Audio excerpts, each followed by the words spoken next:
Welcome to The Book of Huey, featuring your host, Huey Booker, and the real star of the show, my girl, Trixie Summerborn. And within all the shenanigans and jokes, there are frequent profound moments and lots of quotable gems. And yet the idea that other folks could benefit from, or at the very least, be highly amused by listening in on these combos. He created a safe, judgment-free space to discuss love, sex, life, dating, relationships, fuckery, and advice with raw honesty and humor. This is your announcer, Rebecca Lee, and welcome to The Book of Huey.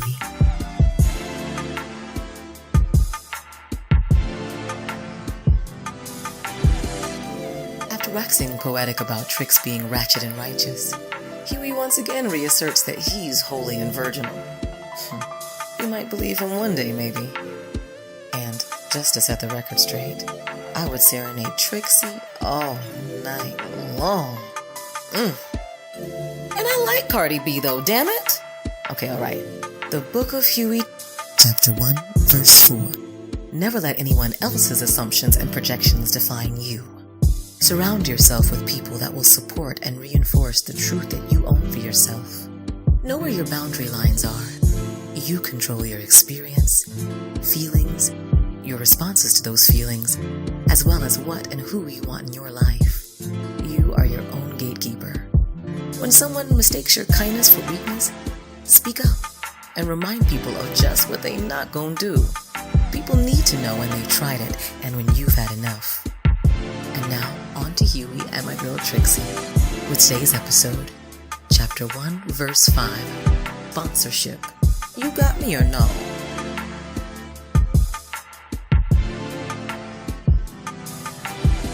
Hey, I thought we was doing Sugar Baby. Nigga, we is doing Sugar Baby. Did you get the whole outline? No, nigga, I got an image of Good Morning America. For many black women, Meghan Markle's engagement offers hope. Oh, I hate that. We're going to talk about that too. Okay, well, where the outline? Did you email it? I'm going to send it now. I tried to send it to you. It's in my notes. Hold on. Oh, okay. How many times you gonna call me a hoe this week? I'm going to call you. Have I called you a hoe at all? Baby, you sent the same image. Why does it not send in my whole entire... Like, I wish you could see my whole entire notes. It's a picture of it on there. I don't know why it's not sending. I'm going to show you what I actually have versus... Alright, I got it said weekend shenanigans. Why are women always considered... And that was it. Yes, I'm saying. Like, it's not... Yeah, how does their engagement connect to Sugar Babies, though? I just want to talk about it because it pissed me off that Good Morning America made that statement. As a black woman, I'm not really concerned. I don't give two shits about Meghan Markle and Harry Potter. I don't give a shit. What I am saying is, Alright, hold on. Let's just start the episode. I fuck with this. No, because I just want to say this. I just want to say this to you. I hope it works out for them. I am extremely happy for them both. I'm happy that she has What found Trix, let me just do the intro and then you jump into that shit because it's beautiful. I know you about to go off and I want to capture it raw. Okay? Can we do that? I guess. Alright. Now, two of my friends in the room, I hope they be quiet, but they about to see how we do this shit because they about to see how funny you really are and I love it. Alright, let me sit up actually because I'm laying down. They trying to rub their booties on me. I hope you keep this portion of the podcast too. You want to put booties getting rubbed on you. No, because like everybody, the whole world think I'm a hoe, so I'm not doing that. But I mean, we can. All right, let me just say my intro. Straight sorry. I just woke up. Get into it, boo. Get into it. You gonna do that long intro? What long intro? No, I'm not doing today. I give up, sis. I'm done. This fuck. Did you order your mic? Listen, why are we talking about what Trix has done or what Trix hasn't done? What are you doing? You need to. First of all, you said I got my list. I'm making my list. I'm gonna get the damn mic because I bought mine. It ain't here right now, but still. Okay, so I'll have it when you have yours for next episode. How about that? We talking about Trixie Summerborn right now, and the shit she said she was gonna do. I will fire you. I'm not gonna fire you, but I'm gonna say it. Listen. I've been fired by better people, okay? You think just because the nigga not paying you, that means something? Okay, it's cool. Exactly. You're right. I do. Absolutely. Because the nigga is not paying me. He cannot fire me. You are right. 100,000%. You cannot fire me. Right. I can't cash in imaginary check at the bank, sis. Can't do it. You and this sis shit. Do I look and sound like a woman to you? You don't. You look and sound fine. Hey, boss. See, that's sexual harassment. What up, what up, what up? This is your boy Huey Booker. And this is Trixie Summerborn of the House Dorsey, breaker of all fuck boys. I'm just That ain't how I go. That ain't how I go. That ain't how I go. Maybe I want to change it this week. Is that okay with you? I don't know. Do you work for me or not? You just quit or I fired you. We ain't decided. Listen, this is Trixie. I may or may not have a job after today's recording. Trixie, what did you do this weekend, man? And welcome to the Book of Huey. Oh, yeah, welcome, y'all. All that shit. Oh, no, wait, hold on. Let me do the plug. You can follow us on all our social media at the Book of Huey. Facebook, Instagram, Twitter, SoundCloud, YouTube, Ask FM. I think that's everything. So what you do this weekend, Trick? What you do this weekend, Huey? Are we going to do the answer a question with a question game? Okay, I'll start. So this weekend, I kicked it. I had a good time. I went to several parties. I was, twerking, giving all I had to a chair. Because, I don't twerk on no man because I'm saved. So I just give it all to a chair. You know what I mean? Get the chair's life. Wait, can I ask a question? Yeah. Was this the same night that she texted me talking about you was drunk on the floor? I always drunk text you, so... I mean, I was talking this one particular time. It was like 2.5 days ago. Was it 2.5 days? You tried it, because I don't drink that much. You tried it. No, I didn't say... past weekend. Okay? Okay, my bad. I definitely texted you and told you I was drunk. I always text you when I'm drunk. People do that. Yeah, I always do that. So, but I'm never actually really drunk. But... Cause see, Trixie... Yes, that's very true. But I went to a couple of parties. I had a good time. I was getting my entire life. I'm trying this whole new conservative wardrobe. Why? So, I don't know. Because I was thinking, maybe I should. So, it's a funny story. So, my friend had said something to me about my clothes. She was like, I know you want to present a certain thing to the world, so you should probably bring your neckline up a little bit. So, I surveyed a couple of people, and they were like, yeah, it's a little bit more presentable to bring your neckline a little bit. So lately I've been wearing high cut up to my neck, shirts. And so I took this picture or whatever, and my friend was like, girl, your titties just look like they're confined. It looks worse. So I've been trying this new wardrobe. I debuted at the party. It didn't go over well. But other than that, I just had a good time. Dinners, parties, brunch, DC shit. I like it. I'm gonna need people to stop getting on you about your titties, though. You can't do but so much with it. I know, but I still want to be a little more conservative. After the church fiasco, if you guys listen to the podcast, after the church fiasco, having a conversation with my girlfriend about conservative dress and the presentation to the world and who I want to be, I thought that maybe if I kind of brought my neckline up a little bit, that it would be, helpful. So, we'll see. I'm going to continue to try it out, and I'll let you guys know what happened. Besides hoeing, what did you do? See, every week you just look for an excuse to call me a hoe. I'm back at Deep Creek, actually right now at this very moment. Not hoeing, but kicking it with some friends. They might be hoeing, but I'm chilling, being the angelic virginal Christian man that I am. I know that's right. Yeah, see, exactly. So it feels good. I've been taking a break mentally here and there from some of the work I've been doing. I feel like I get bored sometimes because all I do is work on all these shows. And I feel like I be boring y'all talking about the same shit. But I'm really excited. Last week, we added music to the intro and outro. We have a real introduction now. It took a lot of work. I'm excited about it. So, like I said, every week I try to do something new and different and better to improve the show. We have some good updates coming for next year in terms of our live recordings and all of that. But beyond that, I've just been kind of taking a break, like I said, just to reconnect with people outside of, the folks that I work with, just to chill and be the friend and not, the boss or whatever.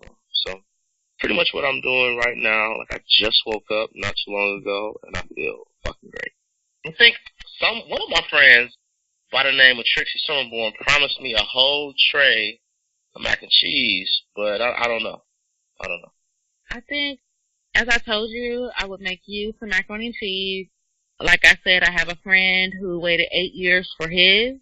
We haven't even been friends that long, so. First of all, he just didn't know his worth, okay?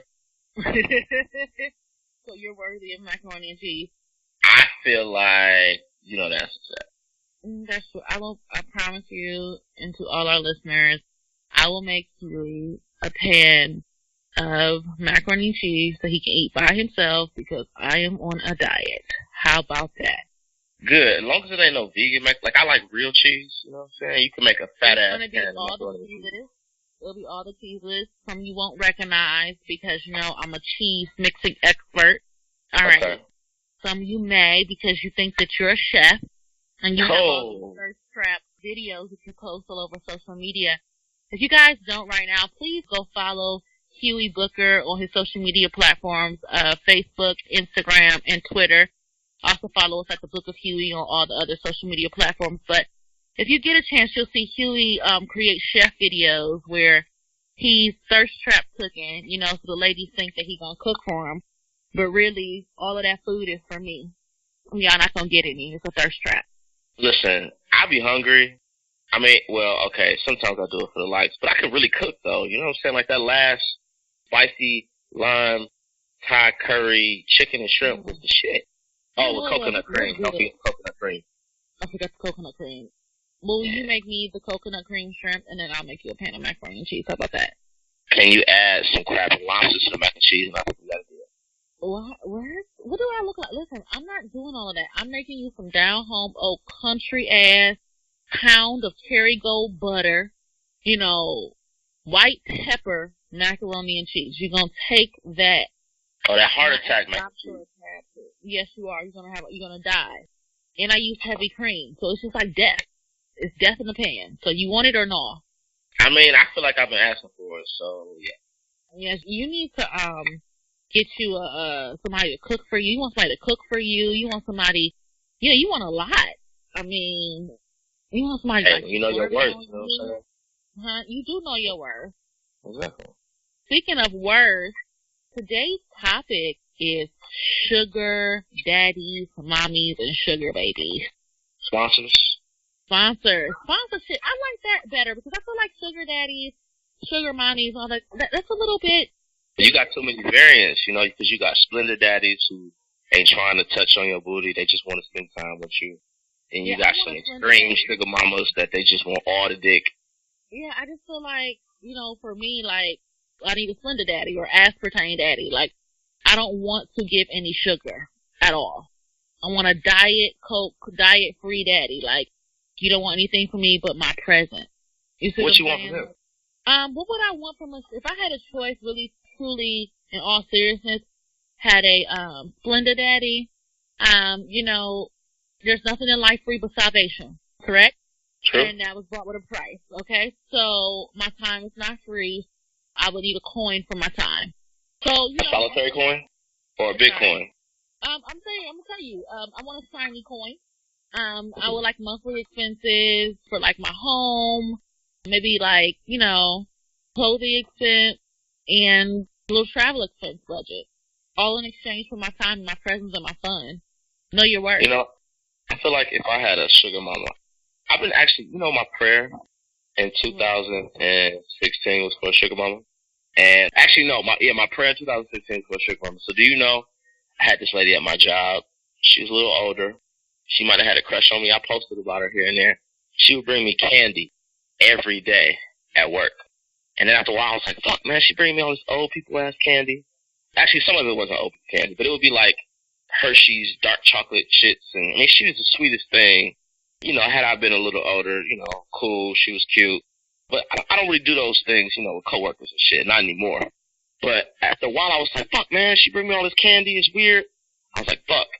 The universe answered my prayers. I got a real life sugar mama because she was bringing me candy every day. Light-skinned guys can be petty as fuck, man.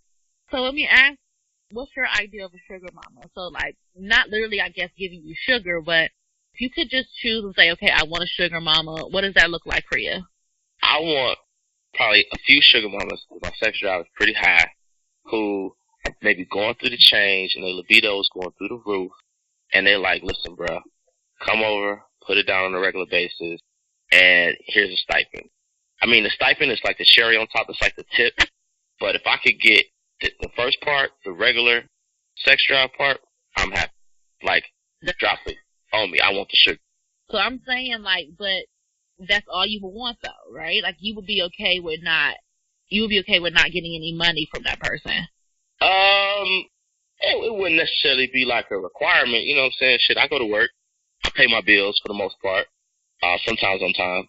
No, jokes aside. I mean, if she was offering it, I mean, I wouldn't be asking for it. But if, like I said, if it was like a regular sex partner kind of situation, then at this point in my life, that would be pretty intriguing. The money part would just be kind of extra. I would also feel kind of weird. But we're talking about sugar mama. So a sugar mama, let me just give you this. Because I think that maybe you have a little confusion, okay? I don't have no damn confusion. I just would feel weird about saying, hey, I'm going to drop the dick off twice a week, but I want $500 a month or whatever. I'm not saying I wouldn't necessarily do it. I would just feel somewhat tentative about it. Okay. So the Urban Dictionary defines sugar daddy as like a genie who may be a little old, but if a girl rubs his lamp, he'll grant her wishes. Older males are in their money-making prime, and young women are in their money-needing prime and beauty prime. These three primes often converge, creating the secret underground older man being financially generous to beautiful younger woman situation. The idea that all sugar daddies are rich is a stereotype and cliche. That's like saying all Johns are rich. Fact is, sometimes all poor, needy female wants is for you to help her provide food and basic things for her children. Oh my God. She can't afford, or maybe just help her afford cable television or education. Just a place to live while she gets on her feet.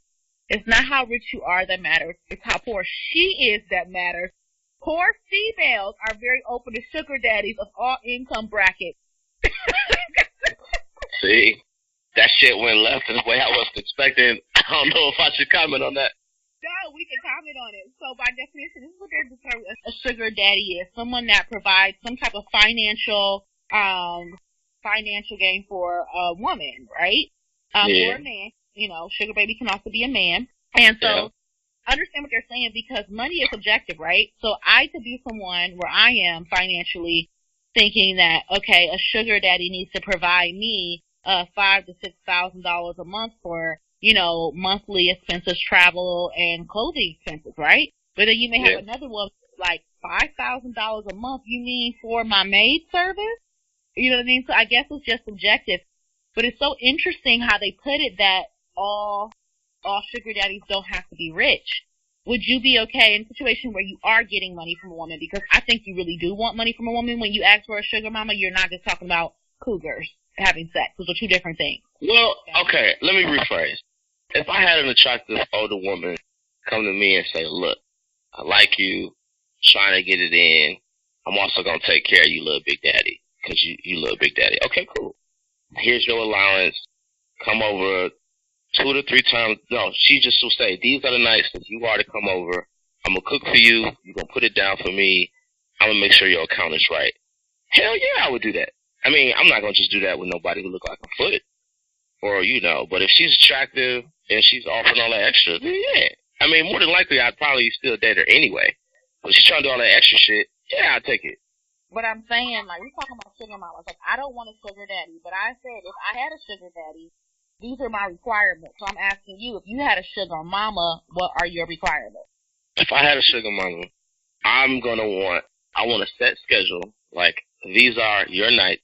Because it helps me schedule my week that way to know what I'm going to do, what I'm not going to do, or whatever. So if I know these are her regular date nights, and I'm coming over and dropping off grade A supreme quality dick on those nights, and I feel like that maybe depending on her lifestyle and what she's comfortable with, I set a budget, and that would be that. Would I be totally fine with that? Absolutely.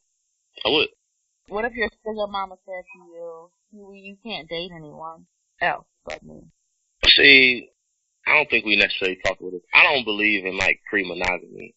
We would have to talk about that sort of relationship, because even though, like, okay, cool, she's fronting the bill for certain things, and we got an arrangement, like, I'm still me. I'm still the person that I am, and I don't allow people to put limitations on me like that. Now, that sounds like a relationship. You know what I'm saying? That sounds like she's my girlfriend. And that has a different type of accountability to me with how I perceive that relationship. So if that's the case, we probably have a different conversation, and it wouldn't necessarily look like probably a sugar mama, sugar baby relationship. Not with me. Maybe with another dude, but because if you want me to just be exclusive with you, at any rate, like, I mean, 3 times a week probably wouldn't be enough. What, for you to have sex with her, or 3 times a week wouldn't be enough for her? I mean, I just think that if you're telling me like, all right, we're exclusive, you can't be with anybody else, then I sort of want to know why. Like, because if I'm not your man, if I'm just somebody that, you know, we have this one specific small like kind of interaction, what difference does it make?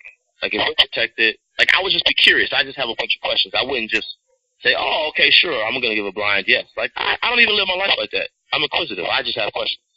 I have to know why. Like, is it a control thing? Is it that I'm the only sugar baby that she got? I mean, that she has multiple sugar babies, but she can only be the only person in my life? Like, I don't really operate that way. So I'd just be very curious. I'd have a lot of questions for her. More than likely, it wouldn't go the route she'd want if that's what she wanted, but we talk about it. Interesting. Would you, if you had a sponsor and he said, you know, I'm going to be the only dude you spend time with, what would your answer be? I would tell him, absolutely, you'll be the only dude I spend time with, but I would spend time with other men. So you a lot to him? Mm-hmm. Yeah. I wasn't expecting that. Why? Because I'm so honest and transparent.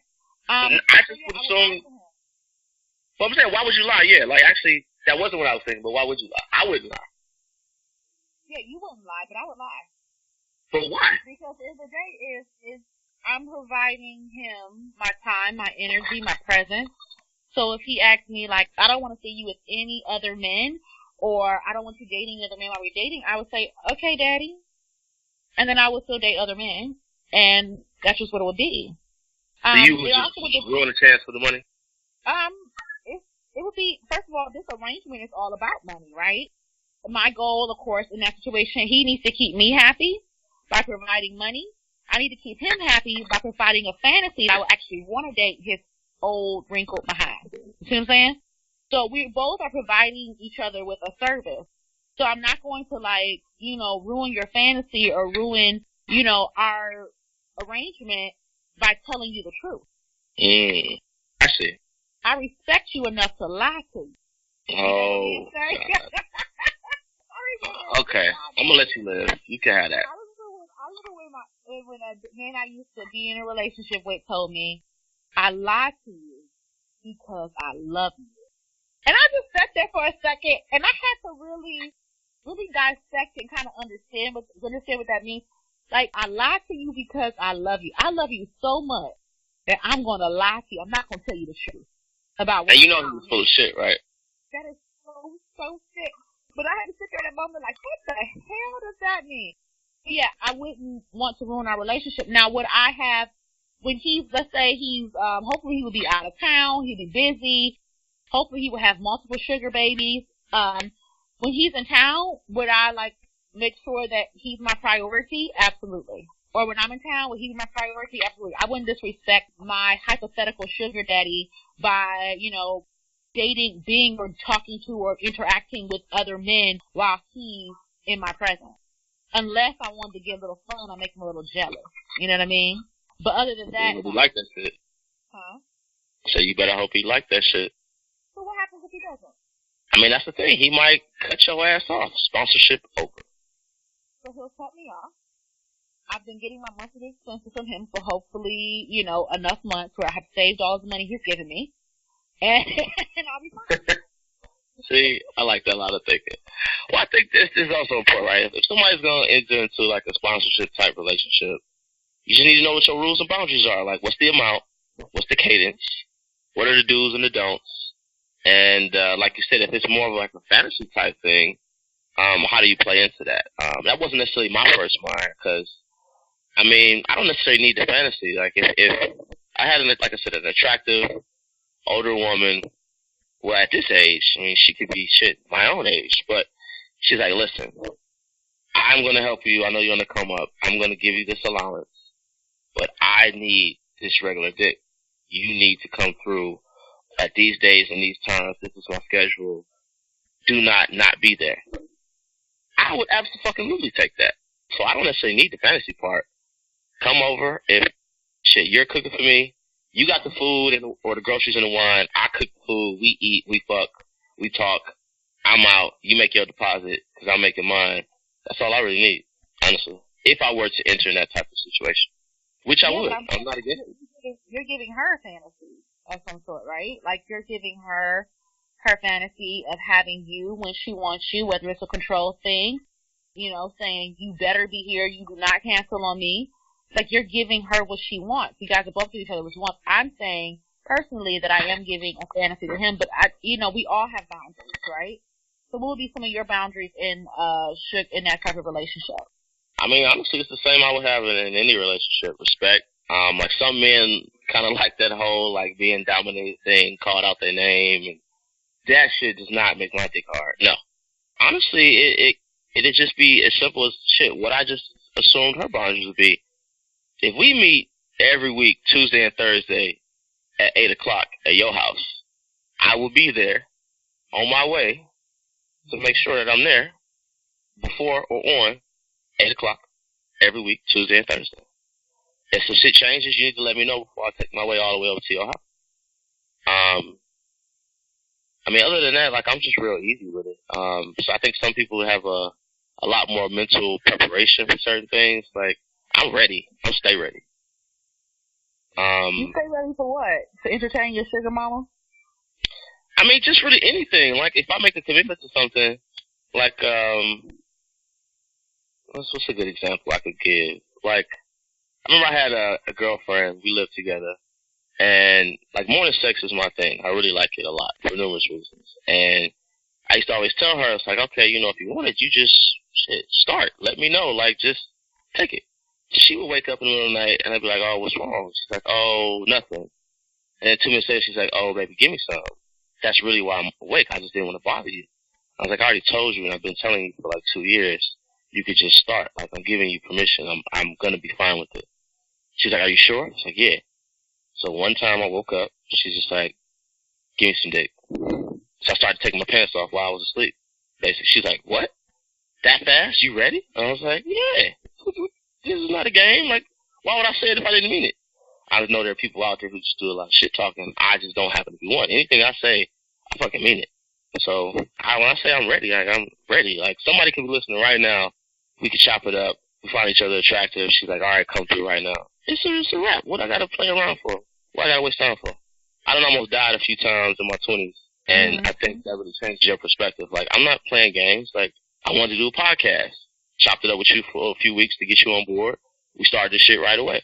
I mean, we did some prep work or whatever, but when I want something, I position myself to be ready for it, and I go get it, and that's just it. I feel like anybody who says they want something, but they don't make moves to make it happen, they don't really want it. So, I gotta make my move. And you know what?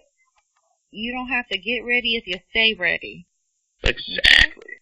So you always ready for a sugar mama.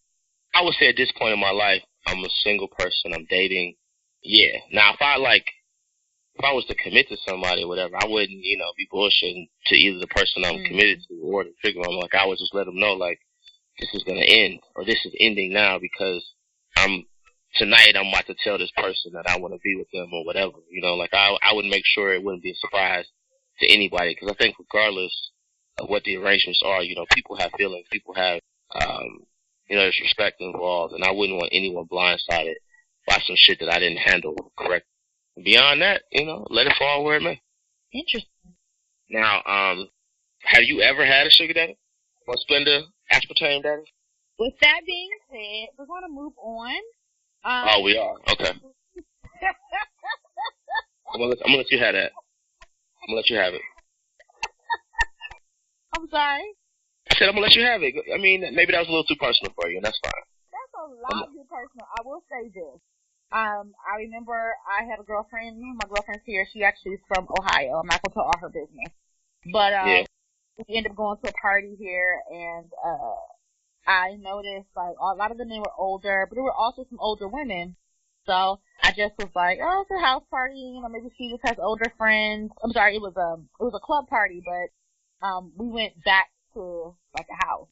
And so I'm chopping it up with this guy and like chopping up as we're talking for all of our people that were born after the 2000s and I have no idea what that means. So I'm talking to this older guy and really, really nice, handsome older white guy, and we're just like having a great conversation. And so finally he just gives me a proposal. And the proposal was that he was looking for a brown woman. I'm not going to say exactly what he said. It was offensive. And he wanted a woman, a BBW. Like myself. He told your girl this or he told you? He told her that first. And then he told me, I just was like, I'm still not connecting the dots that this is a sugar party, okay? Sugar party? It's a sugar party, honey. It's a Candyland. Okay. And so I didn't realize like I was at a Candyland, sugar party, whatever you want to call it, and it was about matchmaking. And so like he just was very interested in me, and yeah, so I've been in a situation where I have been asked and spoken to about being a sugar baby. BBW. There's also, if you guys are interested in becoming a sugar baby, there are different types of sugar babies. You can go to www.sugarbabybbw. There's sugardaddy.com. So if you guys want to live your best life and want a stipend, you know, there are plenty of places you can find a sugar baby, a sugar daddy, the right way. You know, you don't want to trick someone and use someone and then, oh, that's my sponsor. Like, that's not fair. Like, they should have full knowledge of what the arrangements are. I think there's yes, you guys are welcome to do that and explore more on sugar babies and daddies. Actually, to that point, I'm going to co-sign the shit out of that, because I remember when I ended my engagement or whatever, I met with a girl who was younger, and I don't know, she just didn't have no game, she had no polish, and she tried to make me her sponsor with some of the shit she said and did. And it just, like, wasn't even that I wouldn't have did the shit she asked. She just was like, it was boring. Like, it was just bad. Like, almost like, yo, you really can't think I'm this dumb, right? Like, I don't know. I didn't mess with her that long. But she just had no game about her. Like, I would have appreciated her effort if she had tried a little bit better. Like, there was just more thought put into it. I might have been like, oh, that was cute, but don't try me like that no more. Just come at me directly. So, yeah, if you gonna try to go about getting you a sponsor, just be direct about it. We all grown, you know what I'm saying? There's people out there, there are men and women out there who will gladly say, look, I'm a real busy person. I like your youth, your vitality, your perspective. You know, it's just, you're at a different point in life. I want to look out for you. I want the company. There are any number of reasons why someone may or may not enter into a sugar or Splenda situation with you. You know what I'm saying? There's somebody for everybody. Just don't be on no bullshit about it. That's what I'm saying, and I feel like, I think it's unfair to pretend and go into a relationship or a situationship, whatever it is, as if you have real true interest in the person, when really your intentions are to get things out of them. Or for you to believe that because you have sex with someone, they should buy you something. I'm that beloved. I just want to make this announcement, and I've heard this since I was a little girl. Don't wake up, don't get up out of bed with a man with a wet behind and empty pockets. And if you can have sex with him, he can give you some money. I completely agree that if I am in an intimate relationship with someone, I should not be afraid to ask them for anything. Whether it's money, whether it's time, whether it's information, I shouldn't be able to be afraid to ask them anything because we are intimate. We have decided to exchange bodily fluids. Do you understand what I'm saying? So I'm okay with that, but I'm not okay with the notion that we believe that I should be getting something in exchange for sex. That, beloved, is prostitution. Actually, I was about to make a highlight something you just said, because it's like a key difference. Is a friend of mine posted something on social media just the other day, and it was like, if you can put his dick in your mouth, you should be able to tell him what problems you have and what you need. And I think the part people focus on is the transactional part, when really it's saying, if you are comfortable enough to have sex with somebody, especially on a regular basis, you should be comfortable enough to speak your piece. And I think that's the part that's most important. Because like you said, you don't want it to be a situation where it's like sex equals money, because then it becomes really cheap and transactional. I mean, unless you are engaged in sex work, and that's a whole different philosophy and conversation. But so I think it's saying, like, if you are going to be an adult enough to make a mature decision to have sex, you should be mature and adult enough to say, hey, I feel this way. Or if you are in a position where you need something, they may not necessarily comply, but you should have the courage to speak up and say, this is something that's on my mind. Just like you would tell somebody, I want you to come jump in these drawers. Absolutely. And it's to be comfortable enough. And if you're not comfortable, I'm going to say it, and I'm going to get dragged, and you don't need to be having sex with that person. Sorry. I agree. And that's how I feel. Like, I just feel like if I'm not comfortable saying how I feel with someone, and I can't tell you that something is bothering me, whether I sound crazy or not, and you can flat out say to me, guess what? You sound crazy, and I don't give a fuck. That's fine. You can have whatever opinions about what you feel like I'm saying, but at the same time, I should be comfortable enough to have those conversations with you. So with that being said, as much as I agree with, if I'm having sex with someone, I should be comfortable to ask them anything, whether I need something financial, whether I need something emotional, whatever it is that I need, I should be comfortable asking that person that I'm having sex with. However, I don't believe that it's transactional. You know what I mean? Like, I don't, but and on the flip side of that, I've had men tell me, like, I don't want to go out on a bunch of dates and not get any sex and it not go nowhere, because sex is always the end goal. And so what I'm saying is that this is not a transaction. If you do decide to engage in a transaction, then make those intentions clear from the beginning. I agree. If the transactional part is the thing that's most important to you, if you're somebody who's saying, I'm giving sex, you are giving money at a set rate, okay, fine. Like, if that is the basis of your interaction, all right, cool. I mean, I'm not there. I'm not in that situation. I don't have an opinion. If it's about, like I was saying, a sponsorship situation where you need to talk about your boundaries, you need to talk about the amount, you need to talk about ever benefits you're giving in exchange, it may just be you both want each other's company. Like, you're trying to come up in a certain industry and they're like a mentor, and you just spend intimate moments having conversation. There's nothing physical to it. Again, I think even when you're just dating, trying to find a partner, or whatever, you still have to do the same things. You have to talk about your cadence. How often do you want to talk? How often do you want to see each other? What are the things that you're most comfortable and not comfortable talking about? I think those are a lot of things I see people every day lead to chance, where they just say, oh, well, we get along so great. We have so many of the same interests. What's understood don't need to be explained.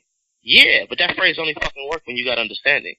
So I think so many people just jump into new situations forgetting that there's still work involved. You still got to figure things out. You still got to work through those uncomfortable moments. Just because we got along and agreed on the first 1,000 decisions and situations we encountered together don't mean that the next 2,000 we not going to agree on. And I think that's the part that a lot of people forget. Like, you and I get along very, very well. And we have a wonderful time kicking it and talking. But people don't know we argue all the fucking time. Oh, all the time. I mean, in a healthy way, don't get me wrong, but I mean, we still have to, say, hey, I use this word, but this is what I meant. Oh, well, when you use this word, this is what I heard. And it can be worlds apart. We have to talk. We have to agree. We have to give each other room to, I think, sometimes go a little left, and while the other one's watching, like, yo, you tripping, but I'm going to let you have it because I love you. I think, again, maybe that's the kernel that people should walk away from this with. Like, okay, yeah, you might have a budget in mind, but it's like, what are you comfortable with? Because at the end of the day, whatever you're not comfortable with, you're not consenting to, and it shouldn't even be a part of the arrangement. That's so true. That is so true. Tricks, I just thought about something. With the outline that we made, didn't you have, like, a Tricks with the Fix for the day or some, like, current events that you wanted to... Yeah, so this is the thing. Sometimes you guys are welcome to send all Tricks with the Fix questions to at the Book of Huey Facebook, Instagram, and you can send them to Twitter if you can in private messages, and we will be glad to answer them here. I did have a few questions, but I wanted to fix somebody in particular. And who I wanted to fix was Good Morning America. And I wanted to fix Good Morning America because of the article that they wrote. So as you know, Meghan Markle, the beautiful queen who is marrying Harry Potter, what's his name? The redhead Harry Potter, Prince Harry. Yes. Oh my God. And so I think it's absolutely, everyone is excited. I don't give two shakes to a rat's tail, but most people care. And I'm all here for everyone else caring. However, they made an article and it said, for many black women, Meghan Markle engagement offers hope. Listen, I hope it works out for them. I hope they grease her edges down for the wedding. I hope she has a fierce Patti LaBelle church hat to wear. Okay? I hope they have fun. I hope they have lots of babies. I am super happy for them. However, what I am really hoping for, and I said this echoes for every single black woman in this country and across the world, I'm hoping for equality, okay, in regards to race and in this country. I'm hoping for justice for people of color. I'm hoping for a fair and decent wages. I'm hoping for lower taxes for people that are struggling. And I'm hoping, and I am hoping that the orange man gets out of office. But I can give two shits about hope. She doesn't offer me any hope at all. So I'm glad for her. Godspeed. May the force be with her and Harry. I don't understand what the purpose of that article is. Like, black women don't have the luxury to be hoping on someone else's engagement ring. We're too busy holding up the work. And even that is just offensive. Like, the whole idea is that, like, oh, because she married a white man, there's hope. You know, yeah, okay, people talk about the statistics and I'm not saying that black women are necessarily having a hard time, but the black women who want to be married at certain points in their life, I'm not saying that they're not having their own struggles, but the idea is that literally the white prince is going to save them. I mean, if you like white man, cool, go get you a white man. But if you don't, I don't like the idea that, you know, I guess one of the remaining vestiges of white supremacy in our, you know, society and our culture of mass media, no matter who you are, where you are around the world, it's just this idea that if you are a minority woman, the white man is going to enrich your life. I'm pretty sure she was happy and hopeful before she got with him. Absolutely. You know, him as an individual is probably a wonderful guy, wonderful man, nothing against Prince Harry, but just the idea of the whole white savior thing, like, that was very intentional, this headline and what they were trying to say. I haven't read the article. I'm not even interested in doing it because it's clickbait. But the idea that white daddy is going to save you, little black girl, fuck that. Black women been saving themselves forever. And everyone else. And this is a woman, and with all due respect, she has a right to say who she is. She does not consider herself to be a black woman. She considers herself to be mixed race, which she is. And there is nothing wrong with her defining herself as such. But that's a huge responsibility to take on, you know, all of black women's hopes. You know what I mean? Like, I understand what they say statistically speaking about black women not being married and, you know, about us advancing further than any other group in the country as far as entrepreneurship and education. And I understand that they believe that these things directly correlate with the reason why we're quote-unquote single. However, the hope that I have is for my people, and the hope that I have is for the world. And she doesn't offer me any hope. And I find that so offensive. And I can't even talk about it. I'm not going to go, because I know we're going to wrap up soon.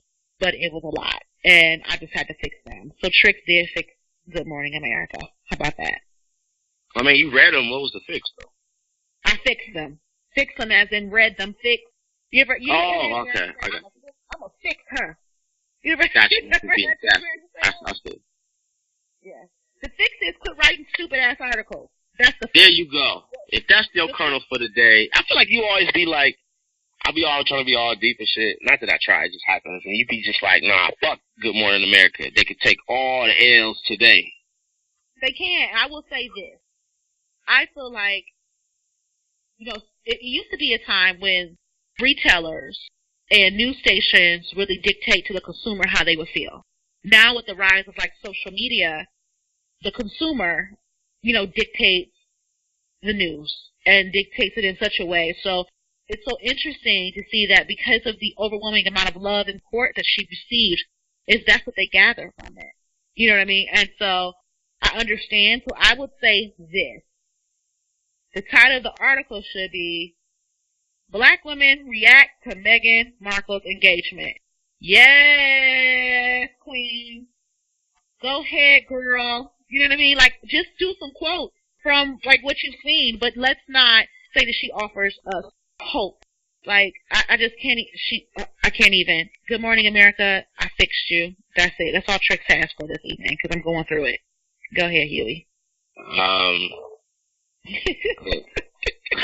Only thing I was gonna say is, you tried it, Good Morning America, get your shit together. I'm just tired of black people being used as puns and punchlines to sell shit.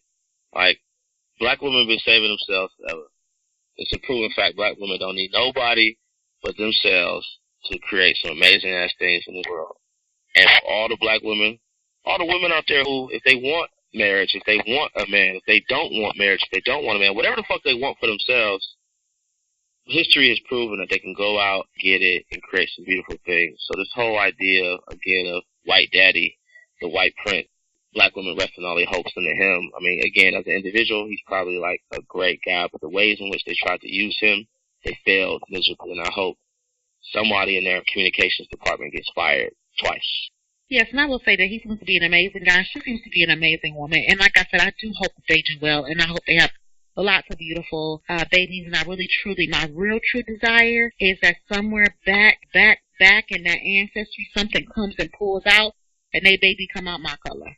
All right, and with that said, what's your concluding thought for this week, brother? With that said, what is your chapter and verse for this week? I just asked you, goddamn. Oh, you did? I missed it. I didn't hear you.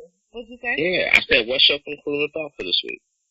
My concluding thoughts for this week is, let me think. I wrote something down and now it doesn't fit. If you or anyone else that is listening know of any Splenda daddies that looking for a beautiful, young, fun, energetic, gorgeous, black woman, please send the pictures and salaries to at the book. How did I know you was gonna say that? Just make the subject line Trixie, so I don't have to read all that shit. I'm gonna send it right to her ass. If we could do her selections, if she picks somebody, we're gonna read it on air. But you have to, sift through before you're the boss, so you have to sift through everything to make sure they're gonna be good for me, and then we'll have them on the show. Can I focus on making us some money? Can I do that? Collecting these ties from last week. Oh, we need to get a tithe and offering a collection plate. Yes, God. No, but seriously, for real, my concluding thoughts, honestly, is don't enter into any situation lightly. Go in with your mind open, your heart a little bit closed, okay? And with logic. And make sure that everything that you do with pure intention. Set your expectations and move forward. I would say the book of Huey, chapter 1, verse 5, is know your worth. If you are out there seeking a sugar parent or even a sugar baby, and you have an idea of what you want, again, as long as it's not anything against somebody else's personal boundaries, like they're willing and consenting for it, I think y'all should, again, talk it through, try it out, critique, edit it, and reevaluate. And if it's a situation that you want, can't nobody make you feel bad about it. As long as that person is a consenting adult and you're a consenting adult, that's what you want to do, I'm going to support you and that other consenting adult. And that's really it. So if you are an older black woman between the ages of, let's say, 37 to 55, and you look good, Huey thinks you look good, and you're trying to put together a cadence, and you maybe want to drop off an allowance, you want to help out to grow this podcast or Huey's talk show, I think Huey and y'all should talk, and he has a very high libido and would love to make sure you have all the nice home-cooked meals you can handle. Okay, and with that being said, continue to follow us at the Book of Huey on Facebook, Twitter, and Instagram, Ask FM. SoundCloud, YouTube, Ask FM. You be stealing my thunder. You know I'd like to do social media plugs, okay? Okay, fine, go ahead. No, you did it already. All I'm going to say is... You messed up. I didn't even get a chance to add it. You done like... I said it with you. See, we always arguing, but I like it. Thanks, Bob. You want so I would, leave this job, but since your curls be popping and your lips be popping, I'm like, hey, Julito. Hey, Julito finna cut the curls off. My forehead getting too big. I'm about to go Jordan. That's why I'm trying to grow a beard right now, if you ain't noticed. Wait a minute, why are you cutting the curls off? Because my hairline is going back too far. It's pulling on LeBron. I can't have it. I want to go back to the old sideways. Oh, that hairline said, bye, old niggas. See, it did. It really had. It really has. Like, I've been looking at pictures. I just can't live my life like this. So I would rather have a struggle beard than a struggle hairline. My God. I just want to commend you for letting go. Because I'm going to tell you, that's a really good characteristic that you have, period, where you will move on and you let things go. And like you said, because you almost died a couple of times, and Huey's the cat with 9 lives. I think because you almost died a couple of times back in the 2000s, you are really focused on letting things go. And let me just tell you, you let situations go that don't make you happy, you let relationships go that make you happy, and now you are letting go a hairline that is no longer serving you. Look at God. Hey, exactly. That's what I'm saying. You just gotta know your worth. You know what I'm saying? My hairline, it knew its worth, and it just left me. What are you gonna do with all your same moisture products? First of all, I use Cantu. All right, and it's like coconut oils and shit like that. So maybe somebody I date will take it off my hands, because it's just, I just spent like $30 on gel too. Them big ass jars. I'm mad as hell. Well, you can put it on your little ears yourself. What? That's the point. I don't have no edges on my hairline. Ain't no edges. Ain't no hairline. I said you can send it to me, though, because I have edges. Oh, yeah. Don't y'all be judging me because I use Cantu. I like how it smells. It's okay. We love you, Huey, and we know that you want your curls to look the best with our hand. And I absolutely love your curls, and I'm sad to see them go. Next week, when you guys come listen to the Book of Huey, we'll have a dedication ceremony to Huey's curls. I don't know if I'm going to cut everything off by next week, but when I do, I'll let y'all know. You know what I'm saying? My head is kind of big, but that's what she said. So, you going to buy your mic? Are you going to buy the mic? We didn't say that. Like, you told my business. Say what? We didn't say bye. I know. I wanted the listeners to know that your ass needs to buy a mic.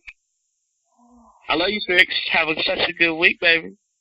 Listen, my boss, he is demanding, y'all. He needs everything from me. He needs mics. He needs honey lemon pepper wings. He needs... Only from America's Best in Baltimore, because the one in D.C., shit is not right. It's not right. What does it taste like? I don't understand how it tastes. I've only had them out here.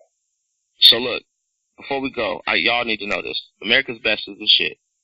And their wings are good. All I'm saying is that the honey lemon pepper in D.C. is literally a sauce made with honey, lemon pepper seasoning, and like some hot sauce. In Baltimore, it's like a whole different concoction. I don't know, but the shit is delicious.